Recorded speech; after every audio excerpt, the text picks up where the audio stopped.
Hello and welcome back to Home Finders, a podcast by Property Finder where you can learn all the ins and outs of the UAE real estate market. I'm your host, Scott Bond, and on this week's show, we're exploring something that a lot of people can struggle with, which is how to make your small home feel cozy instead of cramped.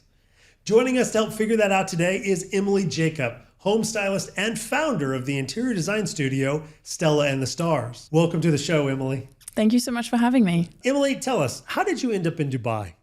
So I just celebrated my 7th Dubai anniversary.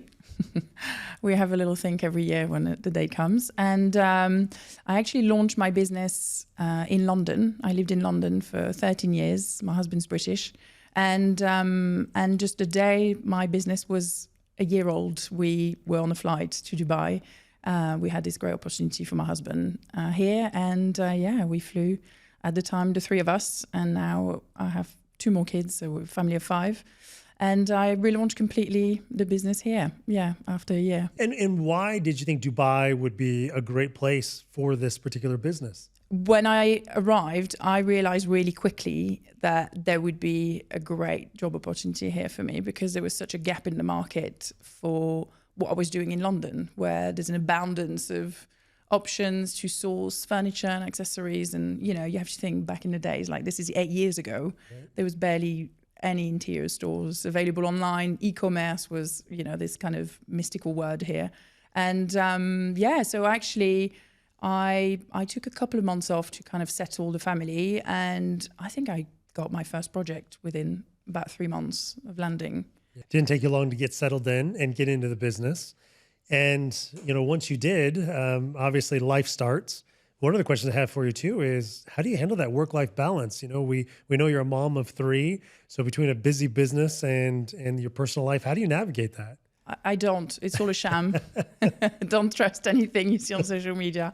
No, I'm joking. At the time, I had just a 1-year-old, one child who was 2. So it was very manageable. But then, we decided to have more children, and it's been challenging. I think the way that I manage the business has evolved so much in 7 years.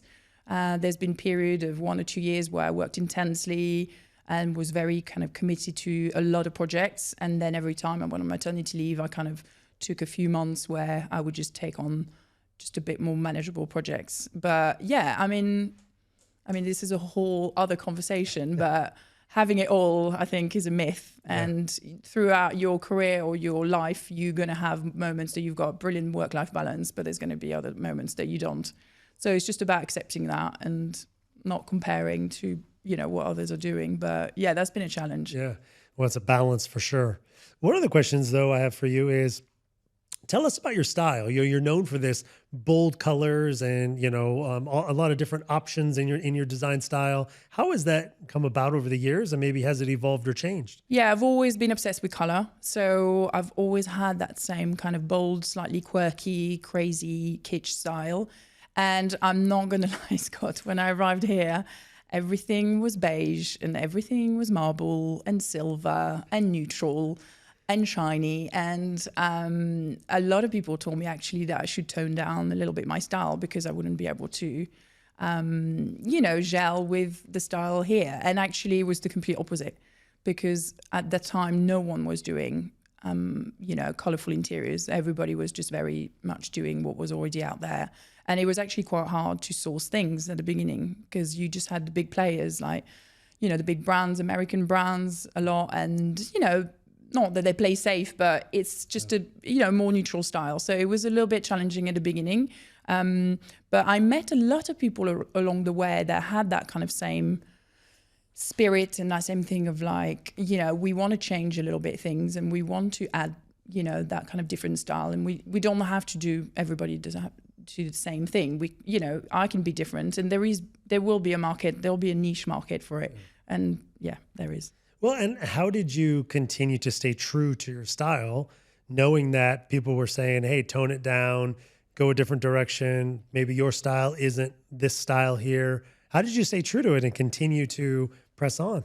That's really hard. I go through it actually in waves, and then I'll have a look. If I take a step back from a project, for example, and I have a look for inspiration and I see a lot of kind of very sophisticated, neutral schemes. And I'm like, oh, maybe when I grow up, I can do that. But at the moment, it's just, interior design is such it has to be authentic. It's such a personal thing. Like, it's just based on completely unrational, unreasonable feelings, right? It's you love something, you don't love something. It's the way you're wired.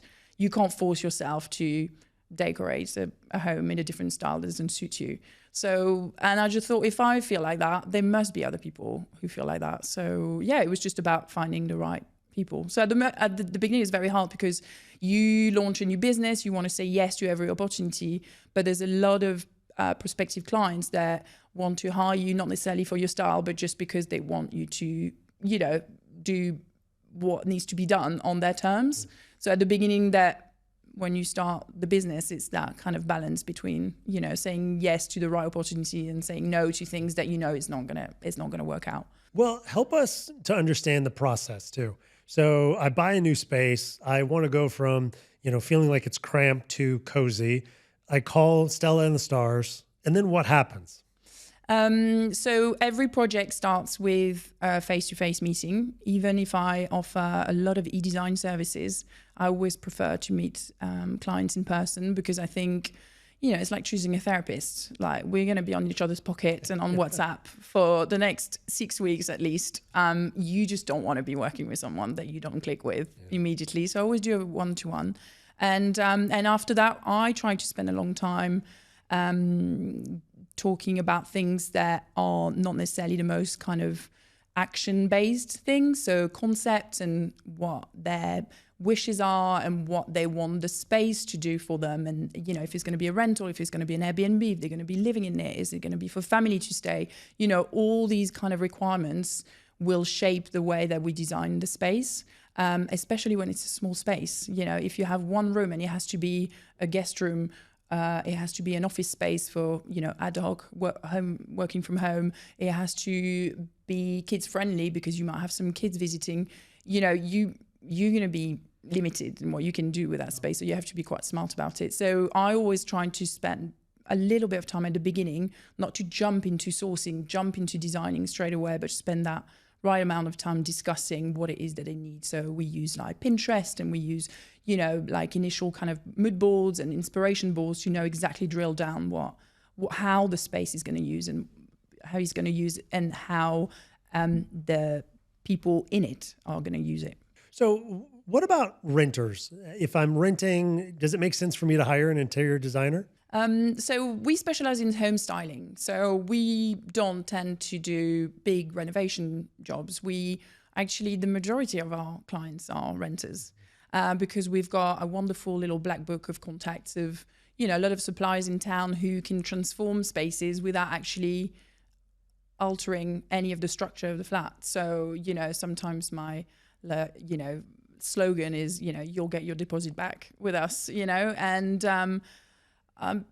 the average tenancy, I'm not basing that on scientific facts, but based on our clients, I've never had a client who's been in their property for less than 2 or 3 years.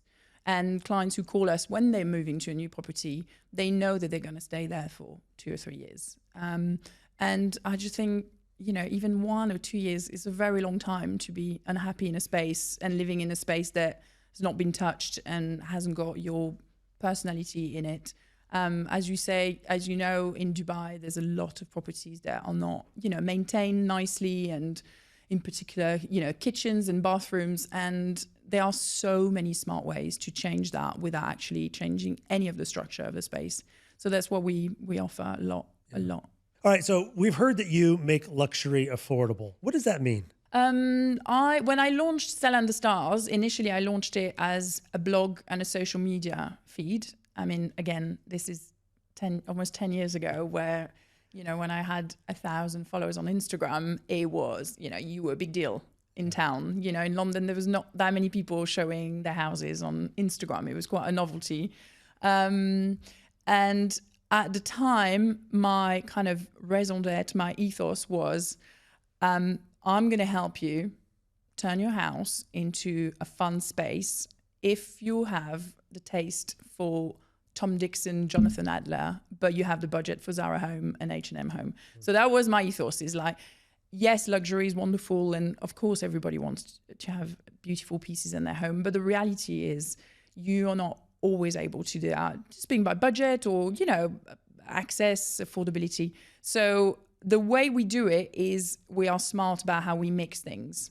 So let's say you're a big fan of, a famous designer like Philippe Starck, for example.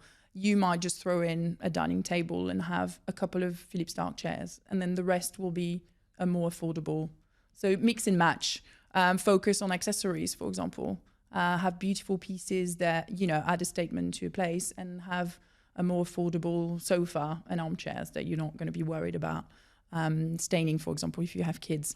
So that's what I can take credit for. What I can't take credit for is the evolution of the interiors market in Dubai in the past 8 years. It's been absolutely phenomenal.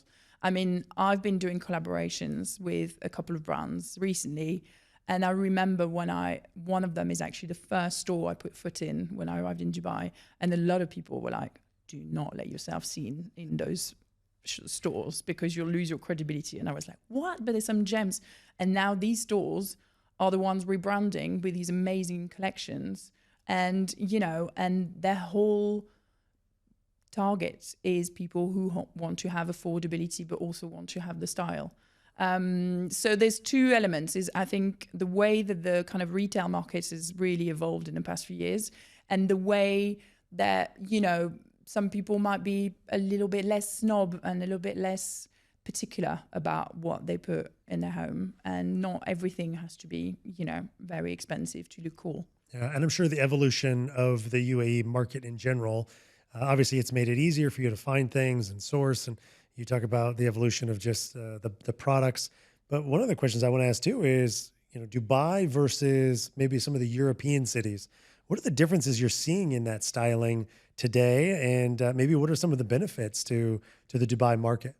Yeah, I think the main difference is that here you're dealing with very, very modern and young properties. So one could argue that there's not a lot of charm to some of the properties here. When you're in London or in France, you have, these beautiful old buildings that will have so many beautiful features, cornices and, dado rails, and it's, brick walls, everything that we are actually, trying to recreate here.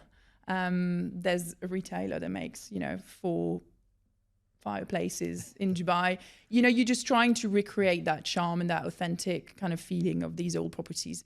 Here, it's very hard. Like the majority of the properties that you buy or rent, it's a white big box with squares. Kind of a blank canvas. It's a complete blank canvas. Yeah. So I think that's the main thing. You have to make a little bit more effort to be able to turn these space into cozy homes because they have no features. In Europe, it's much, much easier because you'll have already so many lovely details to the property itself before you even come in with paint or furniture, or, the floorings. And so we find a lot of clients here actually want to recreate that. They don't want tiles anymore. They want, what looks like wooden effect floorings. They want, wall panels. And so it's been interesting how we, evolve as well in that direction. I gotta imagine though that gives clients a really good opportunity though to take that blank canvas and turn it into something amazing, which is where you can come into play. Are you finding that customers they're like you mentioned, they're wanting this more European space? Are they wanting to stay more modern and maybe more stay more Middle East aesthetic? What's the balance that you're seeing there? I think both. We love designing spaces where we have different influences from, the person. Usually clients here are people who well-traveled. They'll have a lot of experience living in different cities, different countries. So it's lovely to bring that back into, your home. Also, I think we were talking about small spaces, but big spaces are actually quite challenging to decorate as well because it's very overwhelming when you've got, these big rooms and that fit not just a bed, but you could have another living room in a bedroom. And I think a lot of people struggle when it's small, but also when it's too big. So I think you need to be smart about the way that you approach these spaces and also keep, as you said, the the environment that you're in. Like you're in Dubai, you rent a property that, as you say, is a blank canvas. We're not going to be turning into like a Brooklyn warehouse loft. It has to be, it's lovely to add some elements of something that you're familiar with and you feel is more authentic, but you also need to keep a little bit of authenticity of, where the environment. We've designed places that are near the beach. We're trying to, incorporate that into the design. We've designed places that are in, concrete jungles and towers and, downtown. We're trying to use that as the inspiring element. So I think there's a little bit of both elements, both incorporating what you're familiar with and you're comfortable with, but also be sympathetic to, where you live. Yeah. And so let's say I do have that, 1 bedroom, condo down in the marina. It's a smaller space. I want to maximize that space. Maybe before I was to call Stella and the Stars or an interior designer, what are some tips for maximizing that smaller unit? There's so many, again, thanks to retailers, there's so many options now to make the most of those spaces. The most obvious one is multifunction furniture. So we recently designed a 1-bedroom apartment in the marina, actually, for a client. And we had one open space for the lounge, the dining, working space, relaxing space, TV watching space. So you have to be smart about how you use, each element of the room. A lot of retailers now have options for wall-mounted furniture. So one of the things, and I don't know why for me, it's very natural, but some people, it might feel counterintuitive, but a lot of people feel like when the space is small, they buy small things to go in it. And actually that makes the space feel even smaller. So when I design a small room, I actually buy the same size furniture, as long as it fits, obviously, and there's enough space for flow. But an oversized artwork or an actual, big statement headboard, or things that will actually take ownership of the space, and actually that you end up having this feeling of more grandness rather than what I call like a post-it rug that you just like, oh, you're too scared about going too big, and then you end up having a tiny little thing and it feels like a little bath mat in the middle of the room.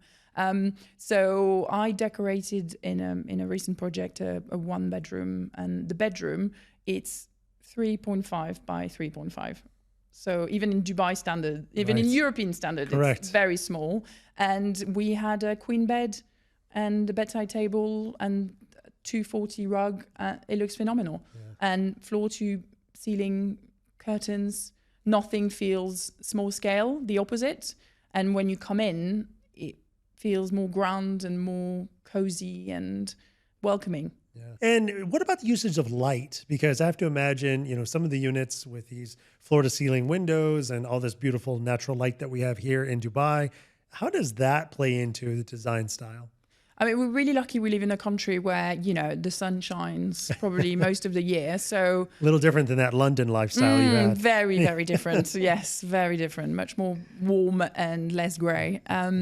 So the natural light for me, if I can manage to get with a client before they make the decision on their property, I always tell them 2 things: location, location, location, and exposition. Like I can work magic in so many ways, but I can't make a dark room look brighter naturally. We have some tricks, but if the room is dark, it's going to be dark, and we can work on it, but it's better to start with a brighter room. So if they've already committed and that's what we have to work with, I usually recommend to really work on the kind of layout of the lighting system. If it's a rental property, they're not going to have a lot of say in the way that things are wired, but we can still work with lamps, table lamps, floor lamps, ceiling lights. People, I don't know why, people are scared of adding extra lights. A good, comfortable lounge should have at least 7, 8 light points. Eye levels, higher levels, lower levels. So when you're sitting down, you're not just kind of like on a stage where you've got these big kind of chandelier hanging over your head. So it's a second thought for a lot of clients, the lighting, and they're just like, oh yeah, we'll just throw in one floor lamp and one table lamp and we're done with it. I have a lot of little quirky systems as well. I discovered this on Amazon a few years ago, and I use it on all my projects. I buy these multi-plug remote plugs that are you can use a remote control with them. So usually one remote control can dictate 3 or 4 plugs. So you can plug all your lamps, and when you come into your room, you just switch on with a remote control. So that's my favorite thing to do, rather than just going around. I like it. Yeah, and it's on your phone too, and you can make it easy. Lighting is so important. I think it's so important. Funny to hear it's a secondary thought for so many people, but it can make or break a space, I have to imagine, so much. Totally. I always try to tell people, like, the way they feel in a restaurant. You can go to like a beautiful restaurant for dinner. If the lighting is wrong, it's literally ruining your evening, because you'll just feel like literally someone is just staged a light on your plate. And then the most beautifully designed restaurants, obviously the interior design is stunning, but the lighting and the way they've done the lighting is what really makes a space special. Yeah. Well, and I tell you, you've mentioned so many different concepts today that I think are going to get our audience really excited about the concept of hiring an interior designer, whether it's, making the most out of a small space or even maximizing some of those bigger spaces. Like you mentioned, sometimes the bigger canvas can be a little bit harder to maximize for individuals. So bringing in a company like yourself would be great. Obviously, colors, usage of light, the idea of, how you put your TV on the wall along with all the other things you might have. Really, it's an amazing concept to think of how you can make somebody's home feel so special. So I just want to say thank you so much for coming and joining me today on this podcast. I think everybody's going to walk away with some great tips. So I also want to make sure we give you a shout out, a follow on Instagram. You said it was 1,000 followers back in the day. I'm sure you have a lot more than that today. But on Instagram at Stella and the Stars. And we want everybody to go give you a follow there. So Emilie, thank you so much for joining us today on the Home Finders podcast. Thank you so much for having me. It was super fun. Thank you.